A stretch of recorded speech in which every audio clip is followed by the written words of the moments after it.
Good morning. I've just concluded an extraordinary meeting of senior UN leaders to discuss the unprecedented developments in Israel and the Occupied Palestinian Territory. Let me begin by repeating my utter condemnation of the abhorrent attacks by Hamas and others against Israeli towns and villages in the Gaza periphery, which have left over 800 Israelis dead and more than 2,500 injured. Sadly, these numbers are expected to rise as the attacks are ongoing and many remain unaccounted for.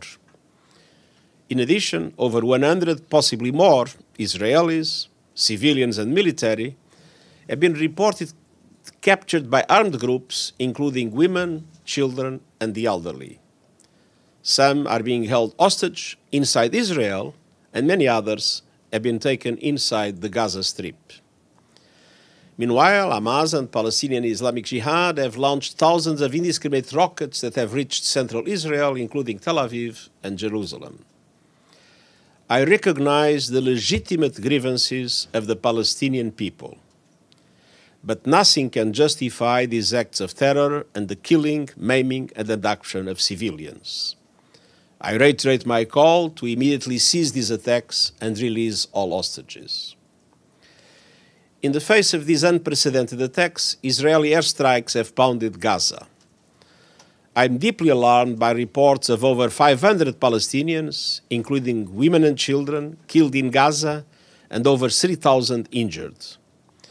Unfortunately, these numbers are rising by the minute as Israeli operations continue. While I recognize Israel's legitimate security concerns, I also remind Israel that military operations must be conducted in strict accordance with international humanitarian law. Civilians must be respected and protected at all times. Civilian infrastructure must never be a target. And we already have reports of Israeli missiles striking health facilities inside Gaza, as well as multi-storied residential towers and a mosque. 2 UNRWA schools sheltering displaced families in Gaza were also hit. Some 137,000 people are currently sheltering in UNRWA facilities, with the number increasing as heavy shelling and airstrikes continue. I am deeply distressed by today's announcement that Israel will initiate a complete siege of the Gaza Strip, nothing allowed in, no electricity, food or fuel. The humanitarian situation in Gaza was extremely dire before these hostilities. Now it will only deteriorate exponentially. Medical equipment, food, fuel, and other humanitarian supplies are desperately needed, along with access for humanitarian personnel. Relief and entry of essential supplies into Gaza must be facilitated, and the UN will continue efforts to provide aid to respond to these needs. And I urge all sides and relevant parties to allow United Nations access to deliver urgent humanitarian assistance to Palestinian civilians trapped and helpless in the Gaza Strip. And I appeal to the international community to mobilize immediate humanitarian support for these efforts. The UN Special Coordinator and I are engaging with leaders in the region to express our concern, our outrage, and to advance efforts to avoid any spillover to the wider Middle East. Even in these worst of times, and perhaps especially in the most trying moments, it is vital to look to the long-term horizon and avoid irreversible action that would embolden extremists and doom any prospects for lasting peace. This most recent violence does not come in a vacuum.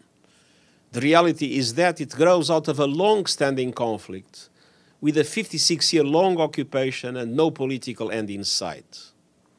It's time to end this vicious circle of bloodshed, hatred, and polarization. Israel must see its legitimate needs for security materialized, and Palestinians must see a clear perspective for the establishment of their own state realized. Only a negotiated peace that fulfills the legitimate national aspirations of Palestinians and Israelis, together with their security alike, the long-held vision of a two-state solution in line with United Nations resolutions, international law, and previous agreements, can bring long-term stability to the people of this land and the wider Middle East region. Thank you. Thank you, sir. Thank you very much.